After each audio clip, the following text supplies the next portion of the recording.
Alvíceras. Êxodo frente e verso.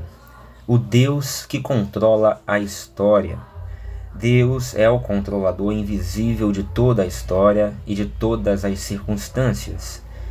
É o que eu escrevo aí no meu livro Êxodo frente e verso. Isto se vê no primeiro capítulo do livro, embora o nome de Deus não seja sequer mencionado até o versículo 20.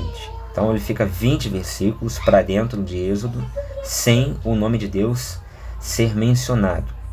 E esta omissão não significa, contudo, que o hebreu fosse irreligioso, mas que, em contraste conosco, cristãos, ele percebia a mão de Deus em cada circunstância da vida, não simplesmente nos momentos específicos mais cruciais em que Deus agia através do que chamamos milagres. É o nosso caso.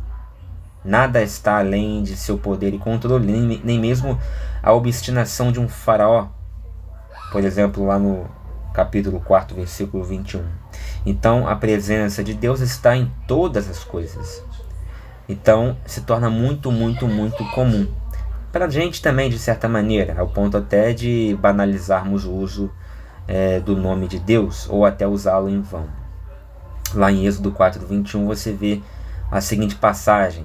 E Javé disse a Moisés: quando você voltar ao Egito, procure fazer na presença do faraó os prodígios que coloquei à sua disposição. Mas eu vou endurecer o coração do faraó para que ele não deixe o povo partir, conforme a edição pastoral. Foi esta mesma convicção que levou os israelitas a considerarem o êxodo, a fuga, como o maior acontecimento da história e como o ato redentor de Deus em relação a Israel.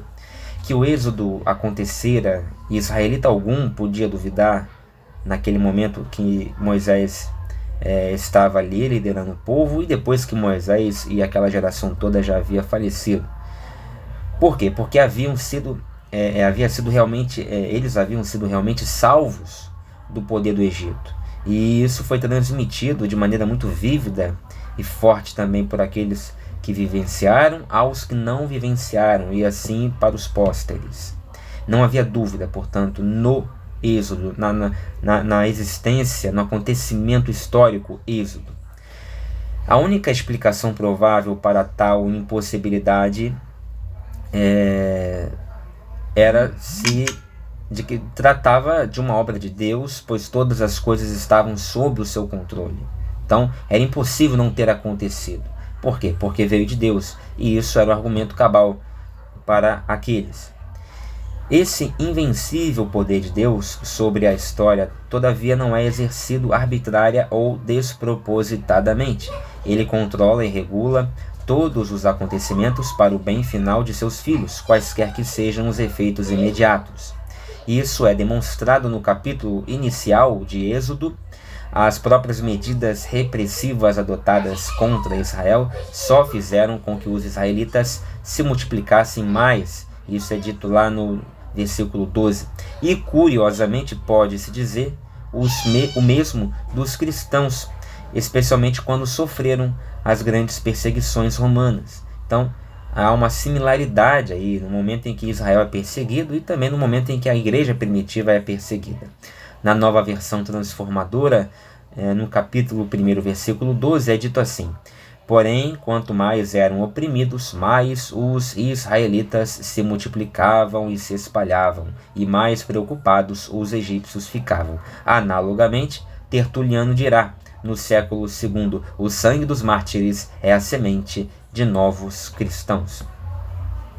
A providência amorosa de Deus é vista mais uma vez na preservação da vida de Moisés e em sua adoção pela filha de Faraó, que ocorre no versículo 10, bem como na sorte das parteiras israelitas, que são salvas de uma morte terrível por vingança, lá no versículo 21. Pode-se alegar ainda que as parteiras haviam merecido a graça divina por sua fidelidade a Deus, como é descrito lá no versículo 17, e que o menino Moisés nada havia feito para desmerecer o cuidado divino. Deus, no entanto, mostra o mesmo amor a Moisés quando, por causa de seu ato intempestivo, ele acaba como um fugitivo sem vintém na terra de Midian. Está lá no capítulo 2 do versículo 15 ao versículo 22. Ninguém poderia afirmar que o ingrato Israel mereceu o amoroso cuidado divino ao estudar sua história subsequente. Está lá no Êxodo capítulo 16, versículo 3, por exemplo. E, sem sombra de dúvida, Israel fora tão indigno no Egito quanto foi mais tarde no deserto. Então, não é porque ele mereceu e foi lá, Deus precisou ajudar a livrar. Não, Israel não merecia o apoio, o sustento divino. Está lá na Almeida Revista e Corrigida, Êxodo capítulo 16, versículo 3. E os filhos de Israel disseram-lhes: quem dera que nós morrêssemos por mão do Senhor na terra do Egito, quando estávamos sentados junto às panelas da carne, quando comíamos pão até fartar, porque nos tendes tirado para este deserto, para matardes de fome a toda esta multidão.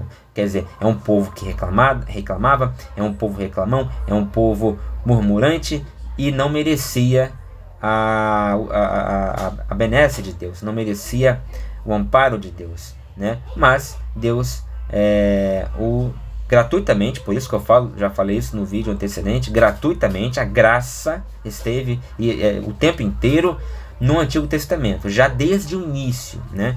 Então muito se fala de lei, que a lei no Antigo Testamento é só lei, a graça só ocorre no Novo Testamento. Mentira. Porque veja, é uma coisa até de raciocínio lógico, né? As mesmas pessoas que falam que a graça só ocorre a partir do Novo Testamento, elas descuram que se Jesus, como elas mesmas dizem, estava presente no Antigo, desde inclusive a criação, quando é dito lá em Gênesis, façamos, no plural, né, o homem, a imagem, a semelhança, etc, etc. Por que então, que se Jesus está desde o façamos no Antigo, por que a graça dele não está também? Não estaria também? Então está sim, só que de maneira escamoteada, assocapada. Então, o tempo todo você vê Israel não sendo digno da benesse divina, não sendo digno, enfim, do amor de Deus, da recompensa divina, do livramento divino, e no entanto Deus garante tudo isto de maneira gratuita, ou seja, um favor imerecido que ele presta ao seu povo. Assim, o que começou como a doutrina da providência de Deus acaba por se tornar a doutrina da graça de Deus, seu favor e amor desmerecidos, derramados sobre os objetos indignos de sua escolha.